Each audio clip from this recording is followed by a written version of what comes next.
우리가 주일 낮 시간을 통해서 이 영적 리더십 책을 가지고 같이 배워가고 있습니다. 오늘은 이제 12장에 나오는 리더의 함정을 살펴보려고 합니다. 근데 리더의 함정에 대해서 살펴보기 전에 우리가 이번 시리즈를 살펴보면서 여러 주간에 걸쳐서 로버트 클린턴 교수의 리더십 개발 6단계를 살펴본 적이 있습니다. 그리고 이어서 그 유종의 미에 대해 살펴본 적이 있습니다. 그래서 그 부분을 잠깐 전체적인 그림을 이렇게 복습하고요. 그걸 토대로 리더의 함정이 얼마나 심각한 것인지 이 부분을 이제 살펴갔으면 합니다. 로버트 클린턴 교수는 풀러 신학대학원의 리더십 교수였고요. 흔히 많은 사람들이 리더십의 대가라고 속된 말로 그렇게 표현하는 분입니다. 지금 은퇴하셨고요. 그분은 말하기를 하나님께서는 생애 전반을 통해서 지도자를, 즉 리더를 개발하시는데 리더의 삶에 일어나는 섭리적 사건들과 인간관계와 환경을 통해 그 일을 이루신다고 말합니다. 그러니까 하나님께서 우리를 빚어가시고 우리를 다루시고 우리를 훈련시켜 가시는데 그게 세 가지 통로를 통해서 하신다는 겁니다. 이분의 표현에 의하면 첫째는 섭리적 사건들, 둘째는 관계들, 셋째는 환경을 통해서 하신다. 그러면서 그분은 하나님께서 리더들을 세워가시는 데 있어서 하나의 패턴이 있는 것을 발견했다. 그러면서 그것을 아까 말씀드린 대로 리더십 개발 6단계라 이렇게 부릅니다. 그 6단계는 다음과 같습니다. 1단계 주권적인 기초 Sovereign Foundations, 2단계 내면 생활 성장 Inner Life Growth, 3단계 사역의 성숙 Ministry Maturing, 4단계 삶의 성숙 Life Maturing, 5단계 수렴 Convergence, 6단계 잔광 혹은 축하 Afterglow 또는 Celebration. 살펴보면 특별히 이제 수렴 단계 5단계는 사역의 성숙과 삶의 성숙이 이제 융합되어져서 놀라운 열매를 맺는 단계를 말합니다. 그러면서 로버트 클린턴 교수는 이 단계에 이르는 사람이 많지 않다 이렇게 말합니다. 그에 의하면 수렴 단계는 하나님께서는 리더를 은사에 적합하고 사역 경험에 맞는 역할로 인도하여 그의 사역을 극대화시키는 단계다. 지도자는 이제 하나님의 인도를 받아 자신의 은사와 경험 및 기질에 맞는 역할을 수행하게 된다. 리더는 자신이 가진 최선의 것을 사역에 활용하는 때요, 그의 재질에 적합하지 않는 사역은 하지 않아도 되는 때다. 이 시기는 인격적인 성숙과 사역의 성장이 함께 만나 절정을 이루는 황금기다. 그러면서 이렇게 말합니다. 사실 소수의 리더들만 수렴의 단계를 체험한다. 리더들 가운데는 한 단계 높아진 지도력의 위치와 역할이 도리어 자신이 가진 은사를 효과적으로 발휘하는 것을 방해하고 있다고 생각하는 사람도 있다. 더 나아가서 아주 적은 수의 지도자만이 성숙한 인격의 바탕을 둔 사역을 수행한다. 이 수렴 기간은 인격과 영적 권위와 성숙한 사역을 위한 진정한 능력의 기반을 형성한다. 그러면서 이제 헨리 블랙가비 목사님 이 책에서 이 리더십 개발 6단계를 이렇게 언급하면서 어떤 리더들 중에서는 인생 후반이 돼서야 수렴 단계에 이르는 사람들이 적지 않다 이렇게 말하기도 합니다. 예를 들면 윈스턴 처칠 같은 경우에 그랬습니다. 자, 그러면서 잔광 혹은 축하의 단계에 대해서 이렇게 말합니다. 여기 이제 더 작은 사람이 여기에 사실 이르게 되는 거죠. 아주 적은 수의 사람만 이 단계에 이른다. 전 세계를 통한 사역의 열매와 성장이 하나로 융합되어 인정받는 시기로 광범위한 영역에 걸쳐서 간접적인 영향력을 행사하는 시기다. 이 단계의 리더들은 긴 생애를 통하여 많은 관계들을 형성하게 되며 이 관계를 통하여 영향력을 발휘한다. 여기에 들어선 리더들은 아무것도 입증할 필요가 없다.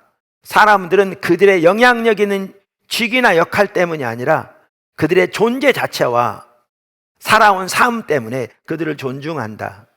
다른 사람들은 하나님을 꾸준히 따라온 그들의 인생 행로를 따라가려고 할 것이다.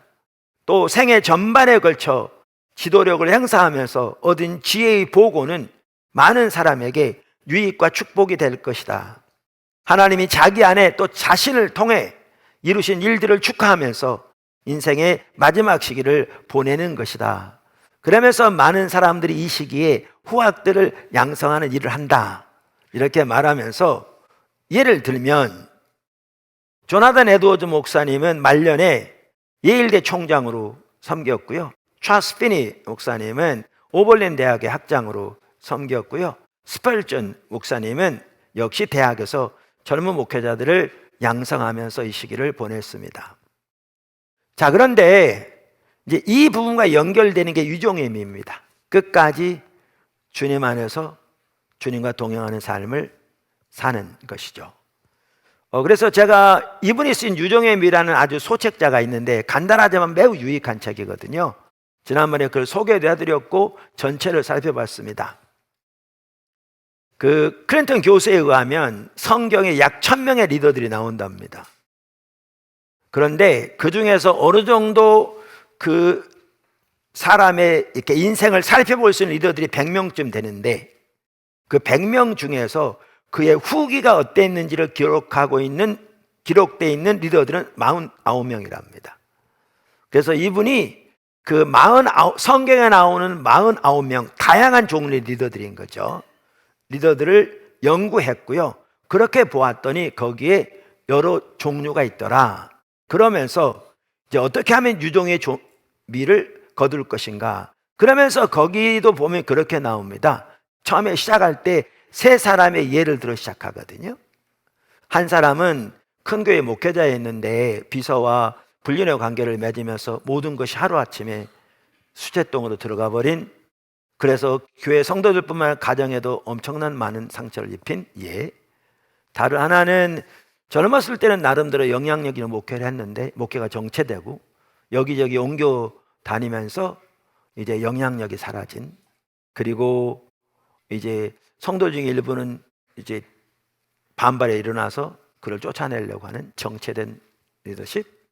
그리고 한 명은 이제 유종의 미를 거두어서 자기는 원치 않은데도 제자들이 그의 80세 생일에 수많은 사람들이 모여서 그를 통해서 어떻게 자신의 삶이 변했고 어떻게 자기가 그분의 그 삶을 보고 도전을 받았고 변화를 받았고 오늘에 이르게 되었는지를 나누고 대화하는 그 세 명의 예를 쭉 듭니다.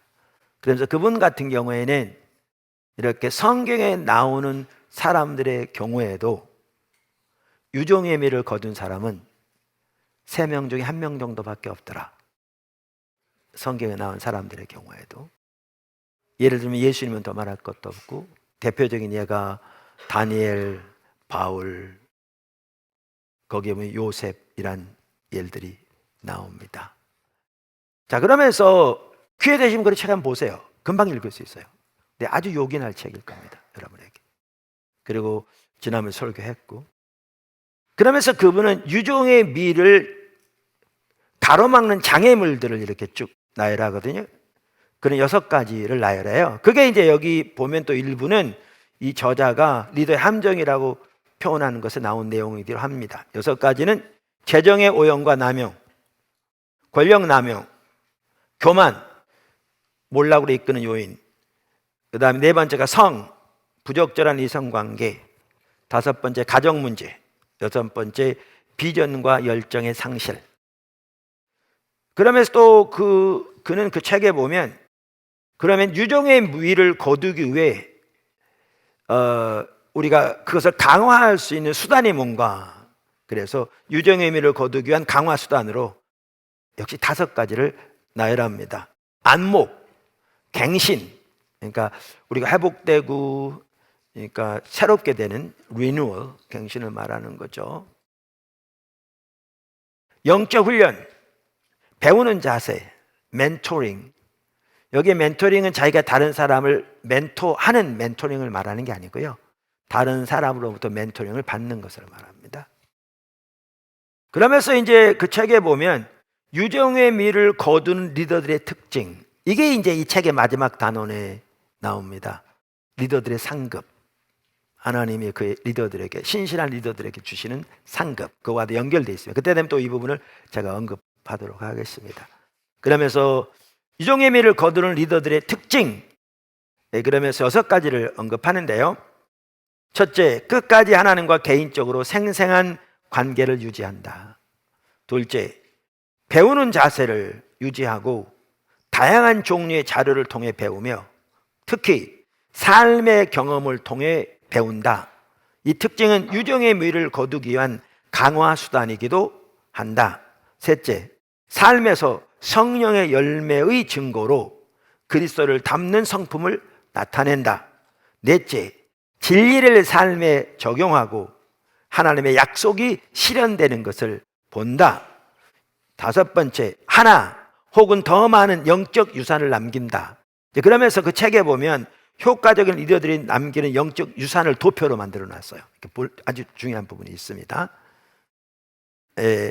여섯 번째, 사명의식을 점차적으로 분명히 확신하고 그것의 일부나 전부가 성취되는 것을 본다. 자, 이 부분을 여러분들이 이해하시고 우리가 이미 살펴봤던 몇 주 동안에 걸쳐서 내용들을 간단히 요점만 언급하고 이제 우리가 이 삶을 살기 위해서 리더의 함정을 조심해야 합니다. 리더의 앞에는 많은 함정들이 있거든요. 그래서 우리는 그 함정에 빠지지 않도록 각별한 주의를 해야 합니다. 그게 여기서 살펴보는 내용입니다. 우리가 이미 살펴본 대로 영적 리더는 단순히 목회자들만이 아니라 우리 모두가 영적 리더로서 하나님 우리를 두신 그 자리에서 하나님의 의지를 위해 우리가 앞장서며 다른 사람들에게 영향력을 끼쳐 그들을 그리로 이끌어가는 사람들이기 때문에 우리 모두에게 해당되는 내용입니다. 그러면서 이 책의 저자들은 리더의 함정을 10가지 제시합니다. 교만, 성적인 죄, 냉소, 탐욕, 나태, 과민성, 영적 무기력, 가정 소홀, 행정 부주의, 장기 집권, 이렇게 10가지를 제시합니다. 첫째, 교만. 이 책에 보면 이 책의 내용이 잘 돼 있기 때문에요. 여러분 책을 쭉 읽어보시면 되고 많은 분들이 읽어오셨고 뭐 지금 같이 보고 계신 분도 계시고 그런데 전에도 그랬지만 책의 내용들을 제가 많이 이렇게 참조하면서 이렇게 읽을 것입니다. 이렇게 말합니다. 이 저자들은 교만은 리더에게 최악의 적이라 할 수 있다. 수많은 사람이 교만으로 몰락했다. 교만은 살며시 기어들어 리더의 삶을 파멸로 몰아넣을 수 있다.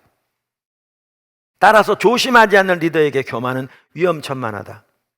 끈질기게 달라붙어 끝내 자기 죄의 비참한 결과를 보지 못하게 할 것이다. 그러면서 교만은 멋있는 표현으로 포장되거나 여러 위장된 형태로 나타날 수 있다. 확연히 눈에 띄는 것도 있고 좀 더 미묘한 것도 있지만 리더의 성공에 치명적 독소가 되기는 마찬가지다. 사실은요, 교만은 모두가 알 수 있도록 확연히 눈에 띄게 나타나기도 합니다. 그런데 아주 미묘한 형태를 가지기도 합니다. 근데 사실 모두의 눈에 띄게 확연하게 나타날 때에도 정작 본인은 모르게 돼 있습니다. 이게 무서운 겁니다. 여러 번 말씀드리지만 우리가 육신적으로 눈이 이렇게 안 보이면 본인들은 자기가 보지 못한다는 걸 다 알거든요. 그리고 기회만 되면 볼 수 있기를 원하거든요. 그런데 육신적으로 보지 못하는 것보다 어떻게 보면 더 심각한 결과를 우리에게 가져오는 것이 영적으로 보지 못한 것일 텐데, 왜냐하면 그 결과는 영원에 이를 것이기 때문에. 근데 영적으로 눈이 멀면 자기가 눈이 멀었다는 사실을 모르게 됩니다. 사실 교만만 하더라도요, 우리가 하나님의 얼굴을 집중적으로 구할 때 교만이 보여집니다. 그렇지 않으면 확연하게 드러난 경우에도 정작 자신은 보지 못하게 됩니다. 근데 교만이 확연하게 드러난 형태로만 나타나오지 않는다 그 말이죠. 아주 미묘한 형태로, 위장된 형태로 우리에게 올 수 있습니다.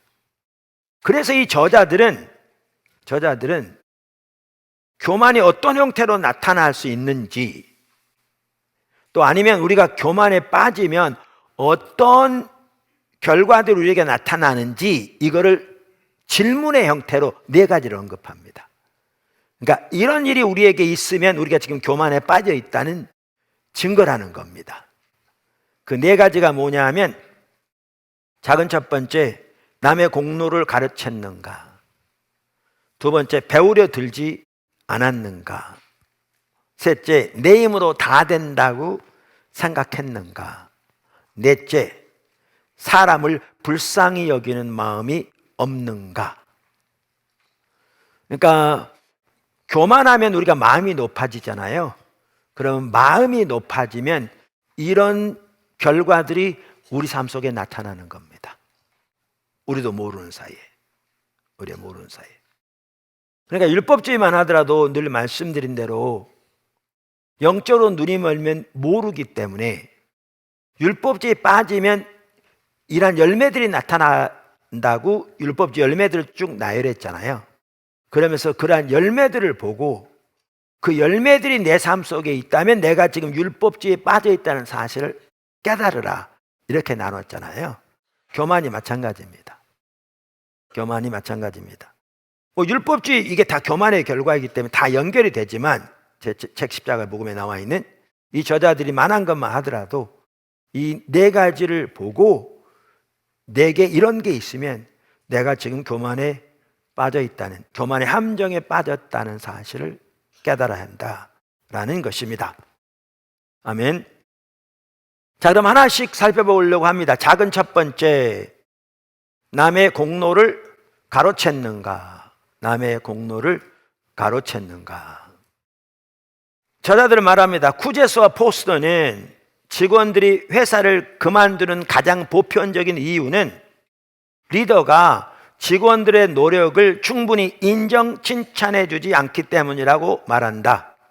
조직을 위해 열심히 일해봐야 성공의 공로가 리더 몫으로만 돌아온다면 아랫사람들로서는 사계가 떨어질 수밖에 없다.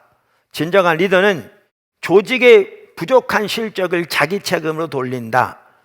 아울러 현명한 리더는 당연히 아랫사람들의 수고를 조직이 성공한 핵심 요인으로 인정한다.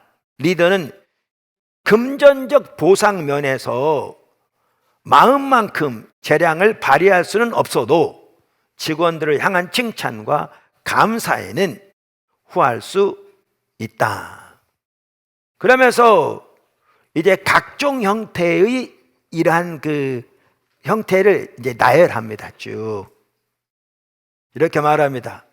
교만은 리더를 유혹해 조직이 성공한 공로를 혼자 독식하게 한다.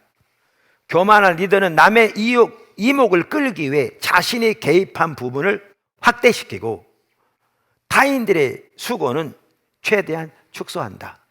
다 같이 일했고 자기도 기여한 바가 있지만 자기가 기여한 바가 모든 것이처럼 확대해서 자기를 과시한다는 거죠. 타락하면, 교만에 빠지면.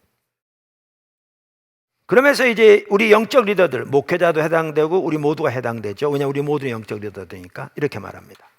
세상의 리더들도 교만하면 꼴불견이지만 영적 리더가 교만하면 특히 더 불쾌감을 준다. 교만한 크리스천 리더는 아랫사람들이 한 일뿐 아니라 하나님이 이루신 일의 공로까지 가로챈다. 영적 리더는 하나님의 종이건만, 영적 리더는 하나님의 종이건만, 교만한 리더는 거꾸로 하나님이 자기 종인 것처럼 행동한다. 말은 그렇게 안 할지 몰라도. 회사에 대해서 얘기합니다.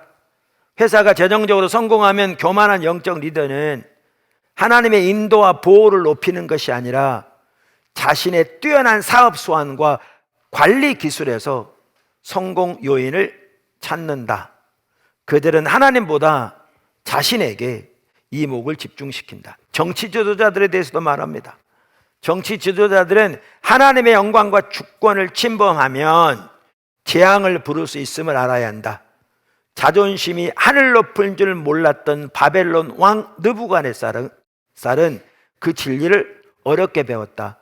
아시다시피 그는 그렇게 자랑하다가 정신병자가 됐잖아요. 미쳤잖아요. 여기 다니엘서상 29절 31절 12달이 지난 후에 내가 바벨론 왕궁 지붕에서 거닐세 나 왕이 말하여 이르되 이 큰 바벨론은 내가 능력과 권세로 건설하여 나의 도성으로 삼고 이것으로 내 위엄의 영광을 나타낸 것이 아니냐 하였더니 이 말이 아직도 나 왕의 입에 있을 때 하늘에서 소리가 내려 이르되 느부갓네살 왕아 네게 말하노니 나라의 왕위가 네게서 떠났느니라. 사실 하나님은 세상 만국의 통치자이십니다. 그분만 인간에게 통치권을 부여하십니다. 아무리 정치 감각이 있고 인기가 높은 정치가라도 궁극적으로 하나님이 허락해 주셔야만 다스릴 수 있음을 알아야 합니다. 하나님은 그분의 영광을 지키십니다. 하나님은 교만을 싫어하십니다. 이 시대에 세상은 하나님의 주권을 인정하지 않습니다. 그것을 버린 지 오래됐습니다. 그래서 정치 지도자들만 하더라도 하나님에 대한 인식조차 없고 때로는 표를 얻기 위해서 말로는 다양한 미사역으로 성도들을 현혹시킬지 모르지만 그 중심에는 하나님의 통치권에 대한 거의 어떠한 인식조차 없는 것이 대부분의 정치인들의 행태입니다. 그러나 분명히 그들에게는 하나님의 심판이 있습니다. 교만은 하나님이 대적하십니다. 둘째, 배우러 들지 않았는가? 배우러 들지 않았는가? 저자들이 이렇게 얘기합니다. 교만은 리더의 사고를 닫아버린다. 조직의 성공이 전적으로 자기 덕이라고 믿는 리더는 자기처럼 조직을 잘 운영할 수 있는 사람은 아무도 없다는 위험한 착각에 빠진다. 교만 때문에 성공에 필요한 깊은 통찰을 지닌 사람이 자신밖에 없다고 믿는 것이다. 그래서 주변의 현명한 조언의 귀를 막는다. 그래서 교만한 리더는 자신의 의견을 즉각 받아들이지 않으면 용납하지 못한다. 막강한 잠재력을 지닌 귀애들을 스스로 걷어차 버린다. 배우려는 마음이 없기 때문이다. 저자들이 이렇게 말합니다. 훌륭한 영적 리더들에게 한 가지 공통점이 있다면 그것은 배우려는 마음이다. 여호와를 경외하는 것이 지식의 근본이거늘 미련한 자는 지혜와 훈계를 멸시하느니라. 잠언 1장 7절 곧 지혜가 내 마음에 들어가며 지식이 내 영혼을 즐겁게 할 것이요 근신이 너를 지키며 명철이 너를 보호하여. 잠언 2장 10절 11절. 작은 세 번째, 내 힘으로 다 된다고 생각하는가? 이게 이제 교만의 열매라는 거죠. 이 저자들은 티오도르 루즈벨트 대통령의 예를 듭니다. 프랭클린 루즈벨트가 아니고요. 그러면서 그의 교만으로 인해서 그의 외골수적인 확신 때문에 재선에 실패한 그러한 예를 듭니다. 그러면서 이렇게 말합니다. 역사에는 한순간 성공의 정상에 섰다가 다음 순간 비참한 실패의 쓰레기 더미로 곤두박질 친 사람들의 예가 수없이 많다. 오늘 장안에 평판이 자자하던 기업가가 내일 형사기소로 무리를 빚는다. 올해 감독상을 받았던 감독이 이번 시즌에 해임되어 중도하차한다. 첫 임기 때 권력의 정점에 올랐던 정치가가 다음 임기 때 직위에서 쫓겨난다. 이번 주 대형 교회의 선도 위치에 섰던 목사가 다음 주에 불명예 퇴진한다. 그것이 정치건, 그것이 경제건, 그것이 교회건, 또 예술이건 각 분야에서 얼마든지 오늘 정점에 있다가 내일 곤두박질 치는 사람들의 예가 수없이 많이 있다. 그 얘기입니다. 그 핵심은 교만인 거죠. 그러면서 이렇게 말합니다. 그 핵심적인 이유에 대해서. 교만의 눈머로 자신이 전적으로 하나님의 은혜와 사람들의 지원에 의존하고 있다는 사실을 망각한 리더는 결국 낮아지게 되어 있다. 사울 왕이 하나님을 이용하려다 낮아진 것처럼 하나님의 은혜와 무관한 듯 행동하는 리더를 하나님은 반드시 낮추신다. 그러면서 이와 대조적으로 참된 리더의 좋은 본을 D.L. 무디 목사님의 예를 듭니다. 여기 보면 사울처럼 교만한 리더와는 반대로 D.L. 무디 같은 영적 리더는 자신의 성공이 어디에서 오는지 확실히 알았다. 조니 베서 아저씨로 알려진 전도자는 무디를 만난 자리에서 하나님이 수많은 사람들을 그리스도께 돌아오게 하는데 사용하신 분을 이렇게 만나게 돼 정말 기쁩니다 라고 말했다.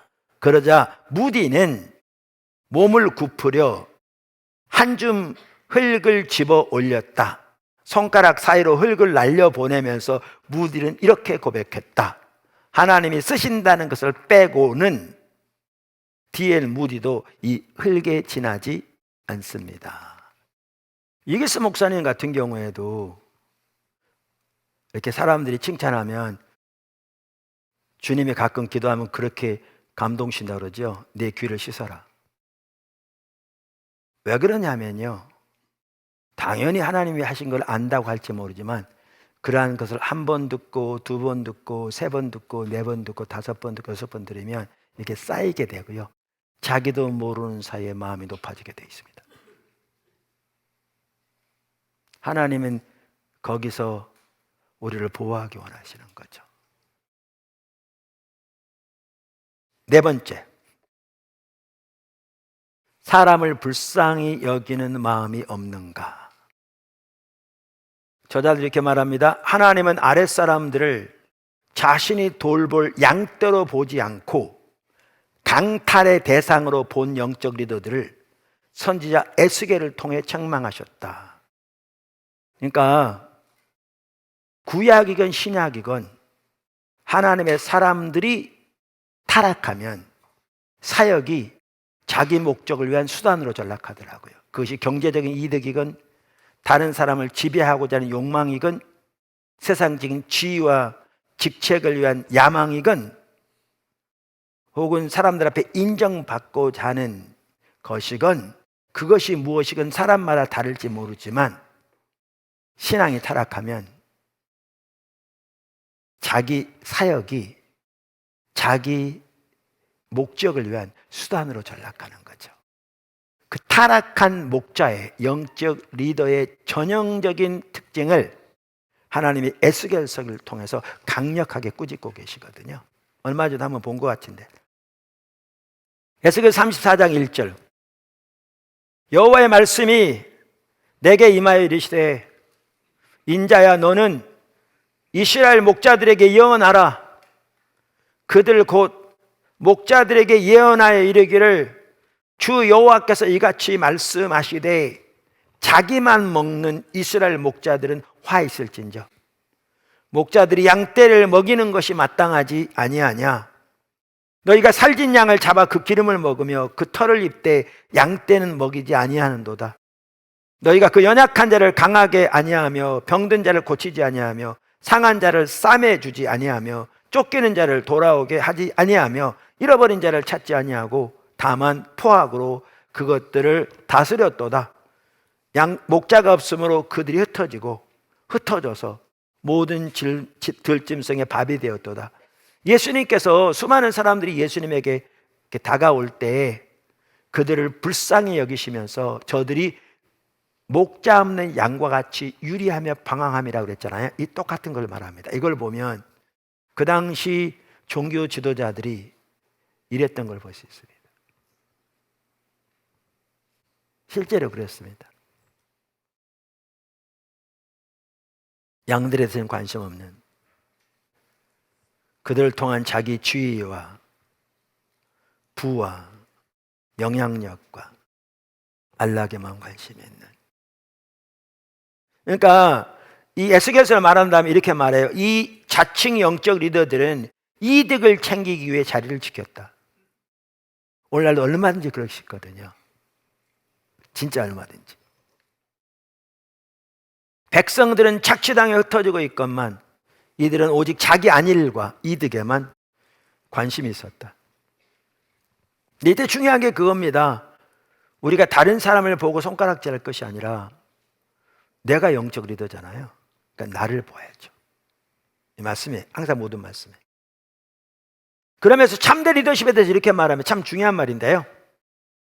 리더십은 귀한 소명이다. 그것은 하나님이 주신 특권이다. 리더는 따르는 이들의 삶을 풍요롭게 해줄 기회와 그럴 수 있는 영향력을 함께 받았다. 다시 읽어볼게요. 리더십은 귀한 소명이다.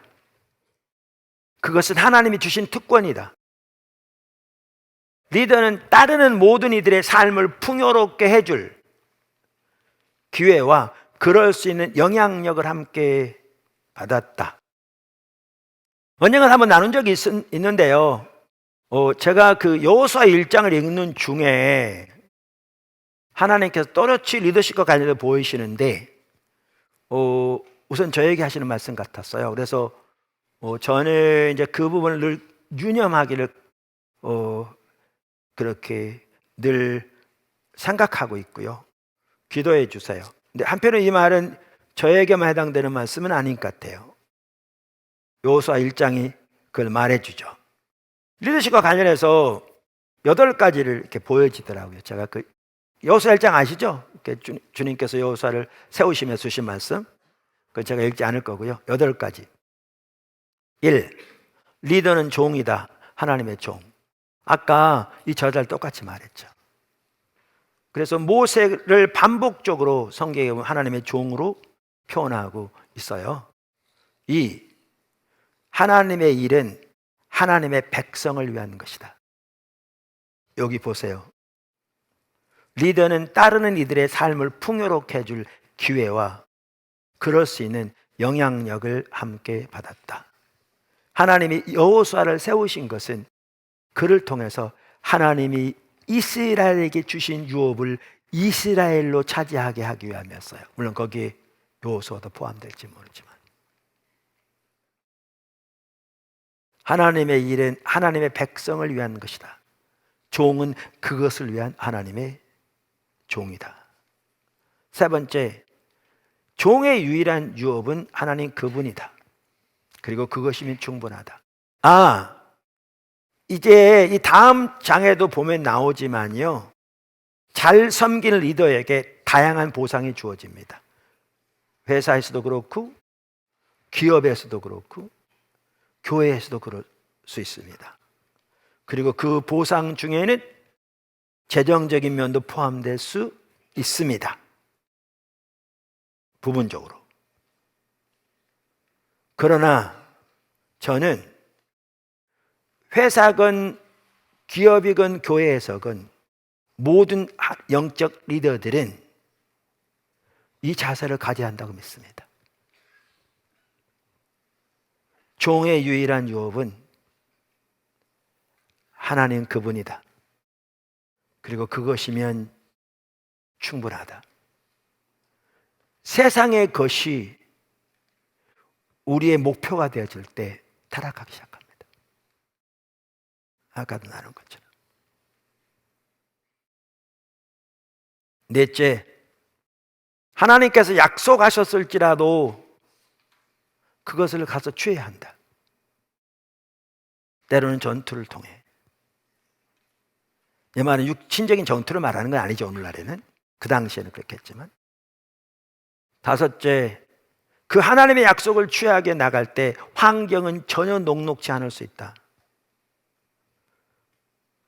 낙심할 수 있다. 어려울 수 있다. 실망할 수밖에 없는 상황에 닥칠 수 있다.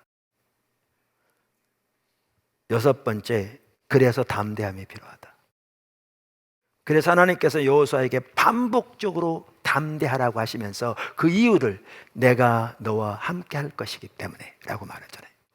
환경에서 담대함의 요인을 말하지 않습니다. 하나님이 어떠한 환경에서도 함께 하실 것을 약속하시면서 담대하라고 하십니다. 오늘날 우리가 선교적 삶을 사는 거 결코 녹록지 않습니다. 많은 영적 전쟁이 거기에 개입되어 있습니다. 실망할 수밖에 없고 낙심할 수밖에 없고 어려운 환경이 닥칠 수도 있습니다. 근데 성경은 담대하라고 말합니다. 환경 때문에 담대한 게 아니고요. 내가 너와 함께 할 것이기 때문에 내가 어디로 가든지. 그렇게 담대하라고 하나님께서 말씀하십니다. 일곱 번째, 리더에게 매우 중요한 것은 하나님 말씀의 묵상입니다. 즉 하나님의 길을 알기 위해 집중적으로 하나님의 얼굴을 구하고 그 하나님의 길로 행하는 것. 사실 이 부분이 가장 큰 영적 전쟁입니다. 회사에서도 사업장에서도 교회에서도. 여러분 오늘날은 정말 심각합니다. 그 당시 이스라엘 백성들이 가나안 땅 들어갈 때 그 가나안 땅은 온갖 종류의 우상 숭배와 종교를 가진 사람들이 나라들이 살고 있는 그러한 지역이었습니다. 여러분 우리가 오늘날 살고 있는 이 시대는 그때보다 훨씬 비교도 안 될 만큼 훨씬 심각합니다. 그래서 이 시대에 우리에게 절실하게 필요한 게 뭐냐 하면 하나님의 말씀을 주야로 묵상하고 그것을 입에서 떼놓지 말고 그 가운데 행하라고 좌로나 우로나 치우치지 말고 행하라고 말씀하신 대로 하나님의 얼굴을 집중적으로 구하며 말씀 묵상하고 특별히 하나님의 말씀을 통해서 하나님의 길을 알기를 추구해서 우리의 모든 삶에서 그것이 교회건 그것이 회사건 그것이 사업장이건 아니면 그것이 문화계건 그것이 예술계건 그것이 교육계건 그것이 정치계건 무엇이건 하나님의 길로 행하기 위해서 우리는 부단히 노력해야 합니다. 그게 영적 리더가 반드시 가져야 할 삶입니다. 우리 삶의 모든 영역에 하나님의 길로 무장되어 그 하나님의 길로 행하는 것이 영적 리더의 필수예요. 이거 없이 영적 리더십의 삶을 회사에건 사업장에선 교회에건 살 수 없어요. 여러분 정신 차리셔야 돼요.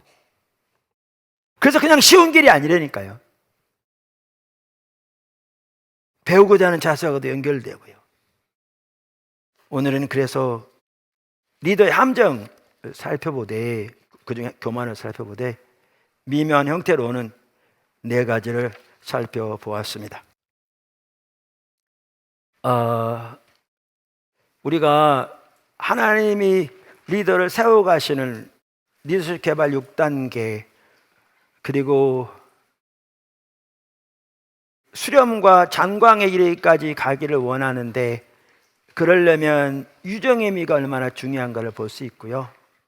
그러한 전체적인 하나님의 그림에서 우리가 따라가려면 우리 앞에 수많은 함정들이 있는데, 리더 앞에 그 함정에 빠지지 않게 우리가 얼마나 조심해야 될 것인가를 볼 수 있습니다.